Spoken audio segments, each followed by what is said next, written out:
Good morning students. आज हम हमारे BA first year pedagogy of political science हम टॉपिक को जानेंगे सहसंबंध। पिछली कक्षा में हमने जाना था कि विद्यालय विषयों का अन्य विषयों के साथ किस तरीके से कोरिलेशन मींस सहसंबंध होता है और ये जरूरी क्यों है, क्योंकि हम देखते हैं कि जब एक विषय को दूसरे विषयों के साथ जोड़ते हैं तो शिक्षा के वास्तविक उद्देश्यों की प्राप्ति हो जाती है। यानी कि हम बच्चों से ये अपेक्षा नहीं करेंगे कि वो सिर्फ एक ही विषय में अपना ध्यान दें। हमारा जरूरी है कि उसको हर विषय को समझना जानना जरूरी है और इन सब बातों को समझते हुए विद्यालय विषयों का एक अन्य विषयों के साथ कोरिलेशन स्थापित किया जाता है। तो हम हमारे टॉपिकों में जानेंगे कि सामाजिक विज्ञान या सामाजिक अध्ययन के जो भी विषय है उनका आपस में किस तरह के संबंध, यानी कि राजनीतिक विज्ञान का अन्य विषयों के साथ किस तरीके से सहसंबंध। इसको हम समझने से पूर्व हम आज की कक्षा में जानेंगे कि विद्यालय जो विषय है उसका सहसंबंध की कौन कौन से उद्देश्य है। इनके उद्देश्य को हम समझ लेते हैं।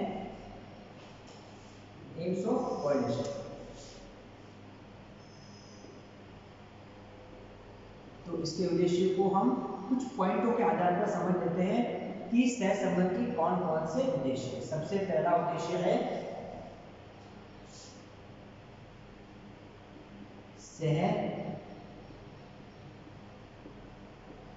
सहसंबंध का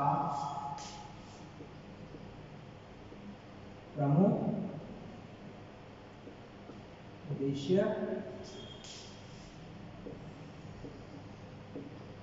पाठ्यक्रम के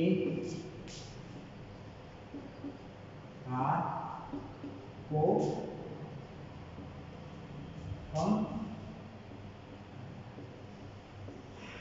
सहसंबंध का एक प्रमुख उद्देश्य ये होता है कि जो भी करिकुलम है, पाठ्यक्रम है, ठीक है, उस पाठ्यक्रम के भार, उसकी वेट को कम करना, क्योंकि एक विषय के दूसरे विषय के साथ सहसंबंध स्थापित करने से बच्चों को सीखने और अध्यापन करने में दिक्कतों का सामना नहीं करना पड़ता है।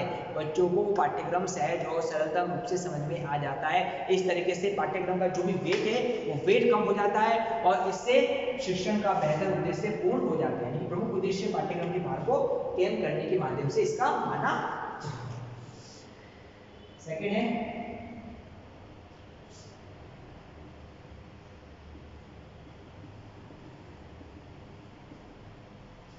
शिक्षण में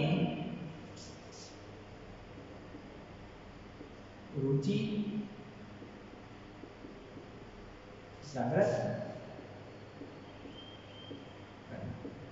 शिक्षण में रुचि जागृत करना, इंटरेस्ट क्रिएट करना भी इसके अंदर आता है कि शिक्षण में किस तरीके से रुचि जागृत की जाती है। क्योंकि कोरिलेशन स्थापित बच्चों की बोरियत समाप्त होते, बच्चों का इंटरेस्ट बन जाता है। वो जब पढ़ते हैं अन्य विषयों के साथ सहसंबंध कोरिलेशन होता है, पाठ्यक्रम में अन्य गतिविधियां होती है, तो इससे हम देखते हैं बच्चों का स्टडी में इंटरेस्ट क्रिएट होता है, उनकी रुचि जागृत होती है। क्योंकि एक विषय को एक ही तरीके से पढ़ने से काफी बोरियत आ सकती है, लेकिन बच्चों शिक्षण का विषयों का सहसंबंध होगा तो ये रुचियां जागृत होगी। अगला है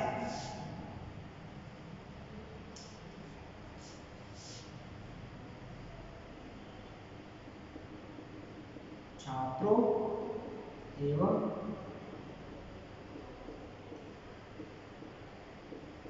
शिक्षकों के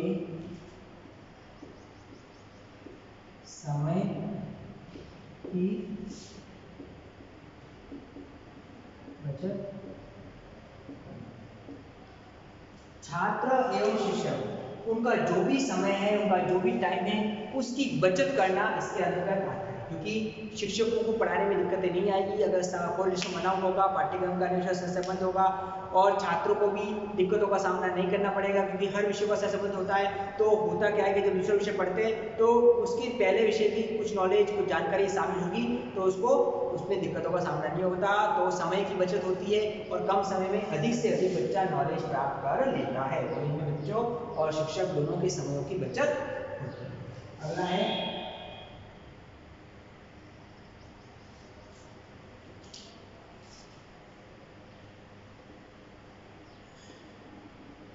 ज्ञान की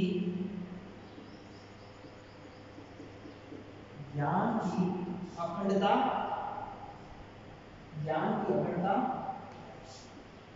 का ज्ञान, ज्ञान की अखंडता का ज्ञान कराना,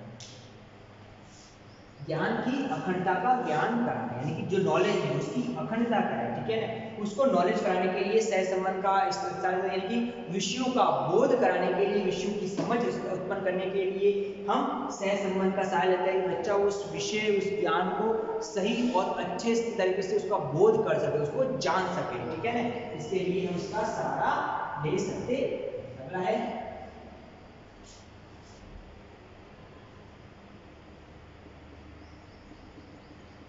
छात्रों को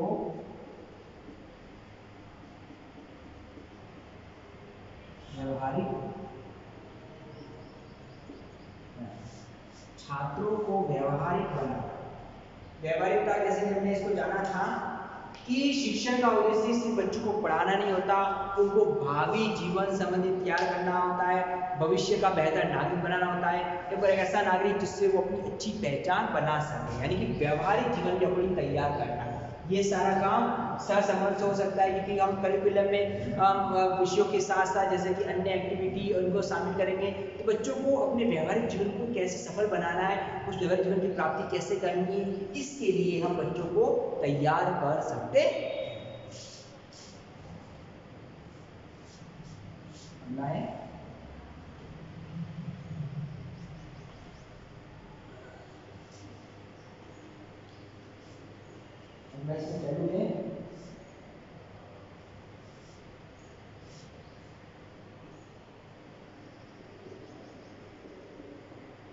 छात्रों में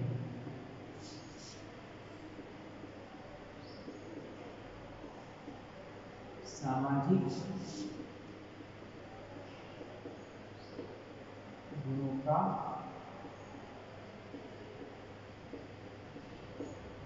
निर्माण, बच्चों में सामाजिक गुणों का निर्माण करने के लिए भी कोरिलेशन जरूरी है, क्योंकि शिक्षा का उद्देश्य बच्चों को व्यवहारिक जीवन के लिए तैयार करना होता है, साथ ही साथ बच्चों में ऐसे सामाजिक गुणों का निर्माण करना जिससे बच्चा अपना और समाज के विकास में और राष्ट्र के विकास में योगदान दे सके। इसके लिए सामाजिक विज्ञान के जो भी विषय है उनका एक विषय का दूसरे विषय के साथ कहीं ना कोरिलेशन होता है।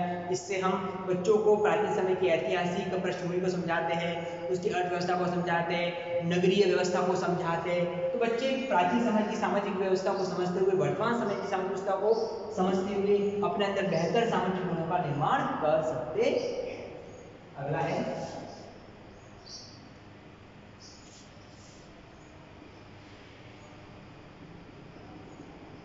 छात्रों में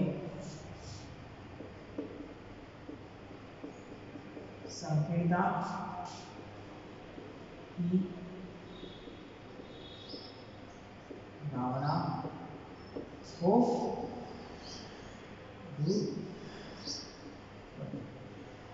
संकीर्णता यानी कि ऐसी सोच जो संकीर्ण हो, जो सीमित हो, इस तरह की भावनाओं को दूर करना पाठ्यक्रम में आता है।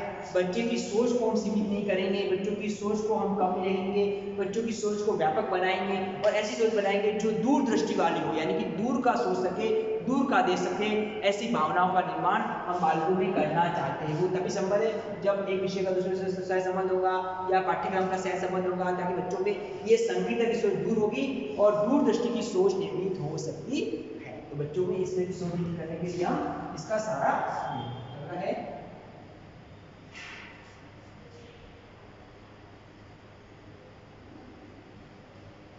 मानवीय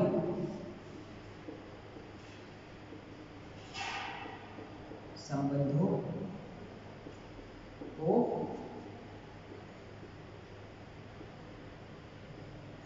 समझने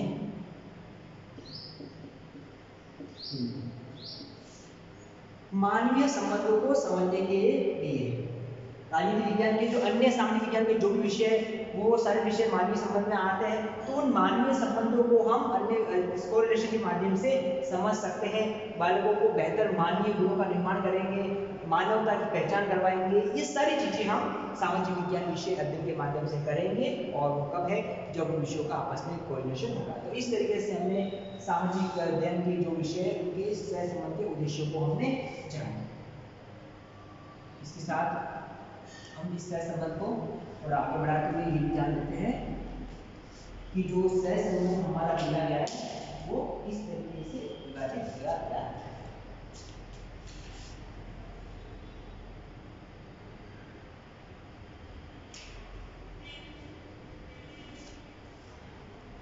सबसे पहला अध्ययन की दृष्टि से जो शाखाएं हैं, सबसे पहला होता है भौतिक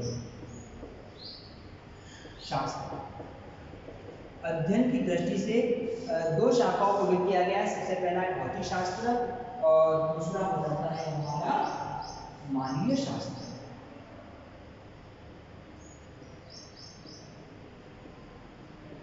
मानवीय शास्त्र, भौतिक शास्त्र जो बाह्य जगत से संबंधित है वो भौतिक शास्त्र के अंतर्गत आ जाता है, जो बाहरी जीवन संबंधित होता है। और मानवीय शास्त्र जो मानव संबंधित है, जिसके अंदर सामाजिक अध्ययन विषय आ जाते हैं, उन विषयों से मानवीय शास्त्रों का अध्ययन किया जाता है। तो मानवीय शास्त्रों में हम समझ लेते हैं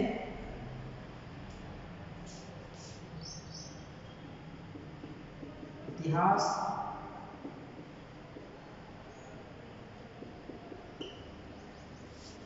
राजनीति, इतिहास, राज्यशास्त्र,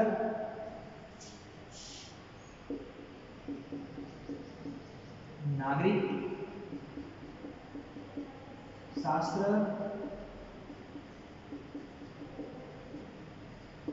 अर्थशास्त्र,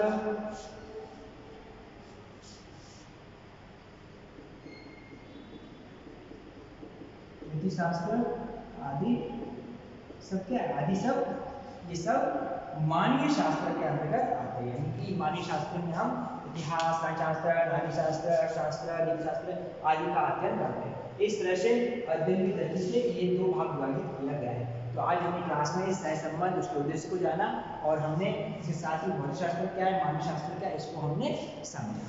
इससे रिलेटेड आज का आपका असाइनमेंट है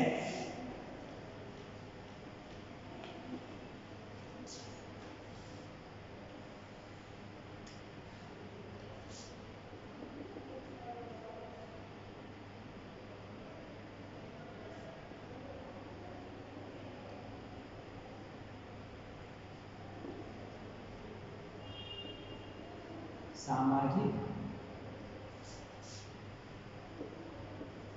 अध्ययन विषय, सामाजिक अध्ययन विषय में